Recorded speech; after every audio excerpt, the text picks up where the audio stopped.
पे। सो बात करेंगे एक बहुत इंपॉर्टेंट वीडियो की, सभी क्लैट एस्पिरेंट्स के लिए एक बहुत इंपॉर्टेंट वीडियो होने वाली है। इस वीडियो के एंड में एक्चुअली मैं तुम्हें इसका एक्चुअल कंटेंट प्रोवाइड करने वाला हूं। बेसिकली ये जो सारे एग्जाम्स की लिस्ट जो तुम्हें मैं दूंगा, जो तुम क्लिक करके सोच के आए हो, उससे बहुत कुछ है, उसके बहुत कुछ ज्यादा है इस वीडियो के अंदर।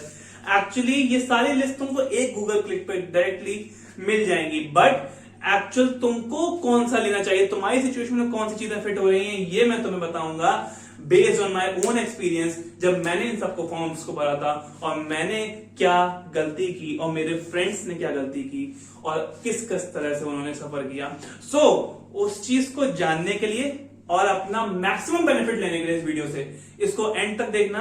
तुम्हारे फ्यूचर से ज्यादा कुछ भी इंपॉर्टेंट नहीं है दोस्त, ठीक है। तो बात करते हैं हम लोग अपने एग्जाम्स के बारे में, कौन कौन से एग्जाम से क्या क्या होता है, थोड़ा थोड़ा डिटेल समझ लेते हैं, फिर बात करेंगे एक्चुअली इसमें क्या चूज करना चाहिए तुम्हें, ठीक है।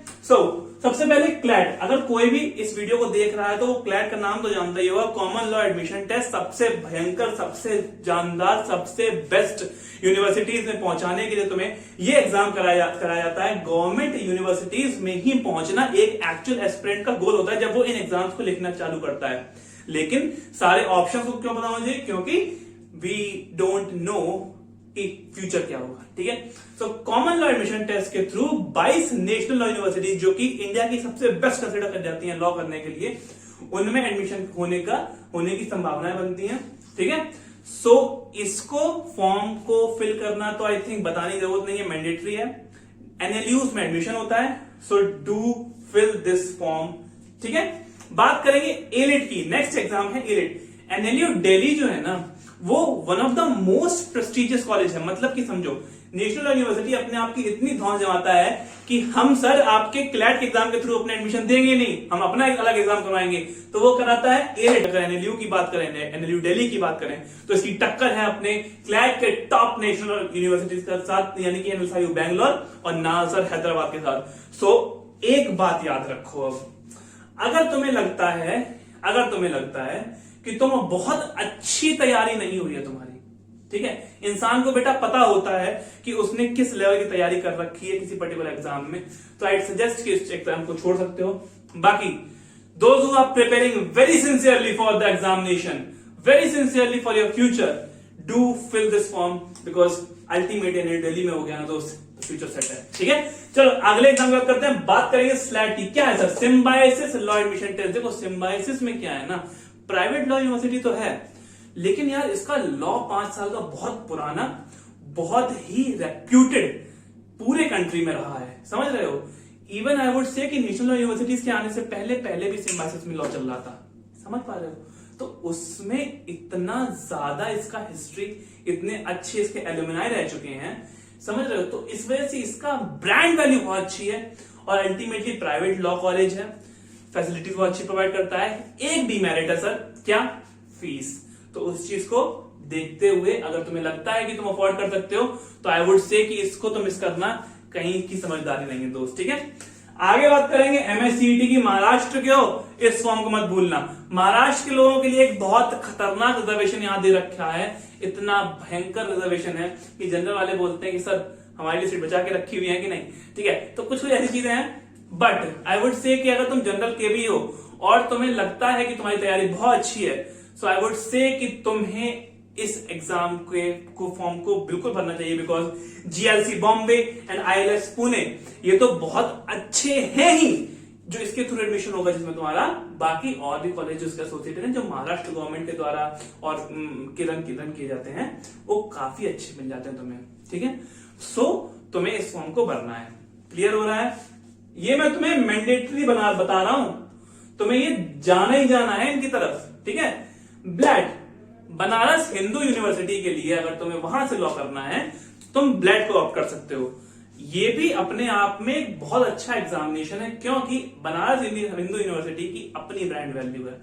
लॉ जब 3 साल का था बीएचयू में, तब one of the top most consider किया जाता था। तो उसी बात को अगर हम माने तो एक ट्रेडिशन होता है कॉलेज का, एक वैल्यू होती है, उस चीज को ध्यान रखते हुए हमें बीएचयू में जाके लॉ करने में भी कोई बुराई नहीं होनी चाहिए। इसलिए अपने फ्यूचर को सिक्योर करने के लिए, एक और ऑप्शन खोलने के लिए हमारे पास ब्लैट का फॉर्म भरना चाहिए। ठीक है।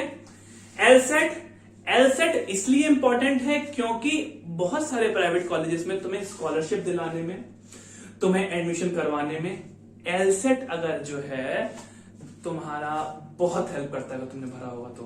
क्योंकि देखो कई बार ऐसा होता है कि तुमने तो सोचा कि तुमने बहुत अच्छी तैयारी करी है, बट अगर उसने नहीं चाहा या चलो कोई और दुर्घटना हो गई, कुछ भी हो गया ऐसा, मतलब सम पीपल आर थीव्स, सो ऐसे लीव इट, बट अगर कुछ ऐसा हो जाता है इसके बाद तुम्हारा एग्जाम नहीं निकला, कंपटीशन ही तो है ना दोस्त, लॉ ऑफ प्रोबेबिलिटी तो मानोगे कि अगर 70-80 हजार 90 हजार लोग बैठ रहे हैं और लगभग 1500 ही सीट्स हैं प्रॉपर जो अगर होंगी, तो उनमें तो बहुत अच्छी प्रोबेबिलिटी है तुम ना हो पाओ।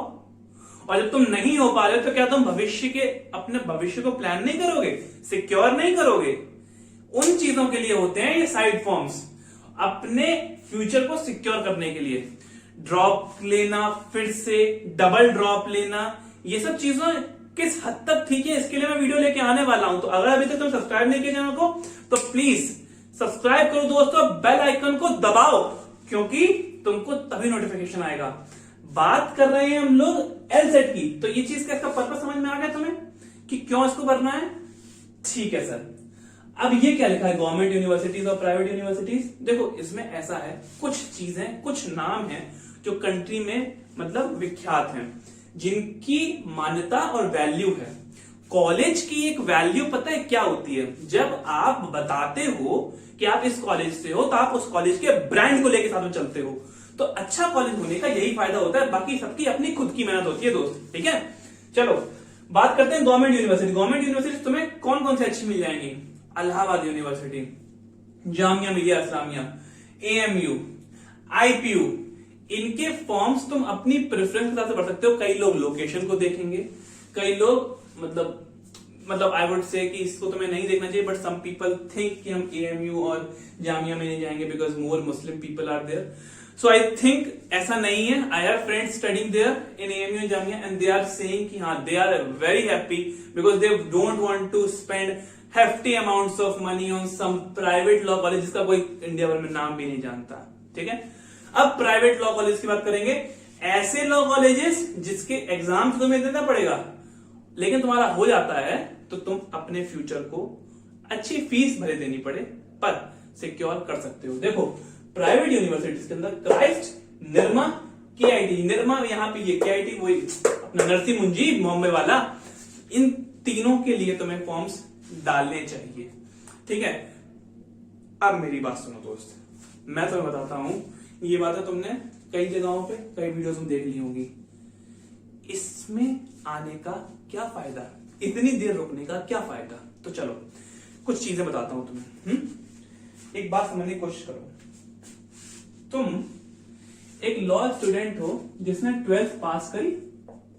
लॉ स्टूडेंट क्या हो? तुम एक लॉ एस्पिरेंट हो, तुम लॉ करना चाहते हो 12th पास करके, ठीक है। इसलिए तुम इन्हें देने की सोच रहे हो, कूल। तो तुम क्या क्या करोगे? तुम या तो 1 साल ड्रॉप, या तो तुम फर्स्ट टाइम 12th दे के दे रहे होगे, अभी एग्जाम नहीं हुए हैं पर ठीक है जो भी है, या तो तुम 1 साल ड्रॉप लिए होगे, ठीक है, या फिर तुम 2 साल ड्रॉप लिए होगे, है ना। तो चलो अलग अलग सिचुएशन समझाने की कोशिश करता हूं। अगर तुम पहले साल इसमें हो और तुम्हें लगता है कि तुम अभी तैयार नहीं हो एग्जाम्स के लिए और बस तुम एक्सपीरियंस लेना चाहते हो पेपर्स का कि लॉ एंट्रेंसेस होते कैसे हैं, और तुम माइंड मेकअप कर चुके हो कि मुझे इस बार नहीं हो पाएगा मेरा, but I hit this exams next time, तो तुम्हें सारे एग्जाम्स की जो मैंने बताया इसमें पैसे बर्बाद करने की कोई जरूरत नहीं है दोस्त। जी हाँ, मैं कह रहा हूं पैसे बर्बाद करने की कोई जरूरत नहीं, क्योंकि तुम्हारे पास अपॉर्चुनिटी है, टाइम है, यूज करो उसको और अगले साल इसको फोड़ के जाओ। इस साल भी तैयारी करो दोस्त, पूरी दम लगाओ, NLUs में हो जाए, अच्छे इनमें से किसी में हो जाए, टॉप मतलब बता देता हूं, इसको तो भर दो, है ना। एलिट आई थिंक अगर तुम तैयार नहीं तो नहीं बनना चाहिए, क्योंकि बहुत बहुत मुश्किल हो जाता है। 50-60 सीटें हैं केवल, है ना, ज्यादा नहीं होता है। MHCT महाराष्ट्र के हो तो भर सकते हो अगर तैयारी नहीं है तो, ठीक है, इस तरह देने चलना। और अगर इनमें जाने की इच्छा रखते हो, कहते हो कि हाँ हम सेटिस्फाइड हैं कॉलेज से, तो भर दिया जाए, ठीक है, गवर्नमेंट में, क्योंकि यहाँ फीस कम है और पढ़ाई वही है। मैं तो हर बार बताता हूं कि हर लॉ स्टूडेंट को पढ़ना तो दोस्त खुद से ही है, कॉलेज बस एक ब्रांड अटैच करता है आपके नाम के साथ। ये बातों को ध्यान रखना मेरी यार, लाइफ लॉन्ग काम आएंगी, ठीक है। तो अगर फर्स्ट ईयर में हो, फर्स्ट टाइम दो दे रहे हो, तो तुमने समझ लिया क्या क्या करना है। फर्स्ट ड्रॉप है तुम्हारा और तुम एक और साल ड्रॉप लेना अफोर्ड नहीं कर सकते हो।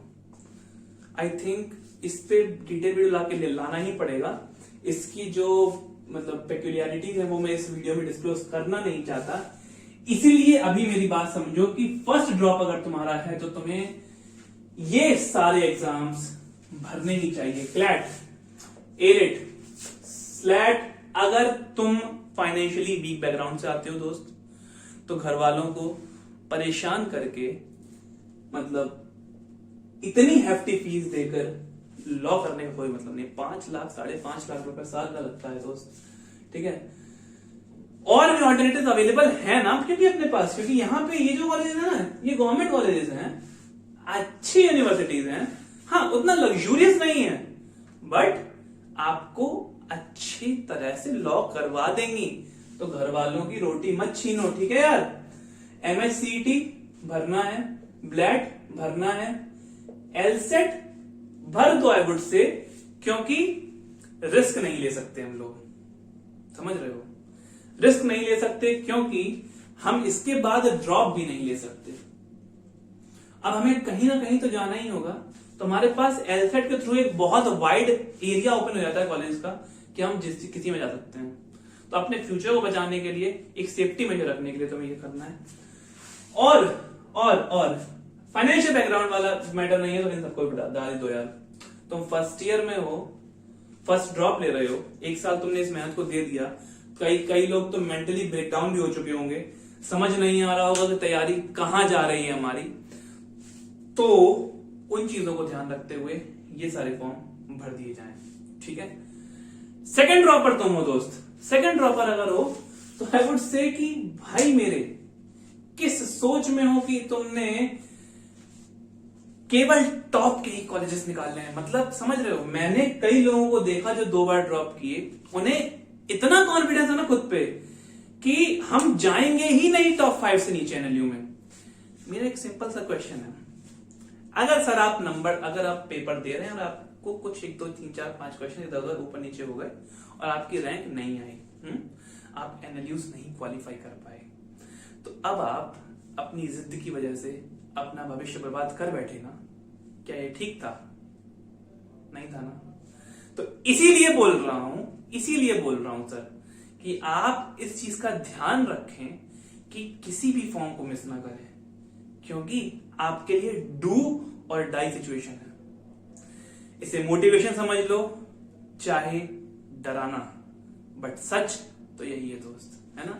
अगर तुम लॉ करना चाह रहे हो, 2 साल इसको दे चुके हो, तो अब तुम्हें किसी ना किसी कॉलेज में जाना चाहिए। ये 5 साल की लॉ ही है, और ये जो प्रोफेशन है ना, ये तुम्हारी पढ़ाई से नहीं चलता, ये तुम्हारे एक्सपीरियंस से चलता है। जब तुम फील्ड में असली में उतरते हो, मतलब 5 साल, अगर 5 साल की लॉ है ना, तो तुम लॉ में फर्स्ट ईयर में जब आओगे तो तुम जो 18-19 साल के हो रखे हो ना, वो हो गया तुम्हारा 0।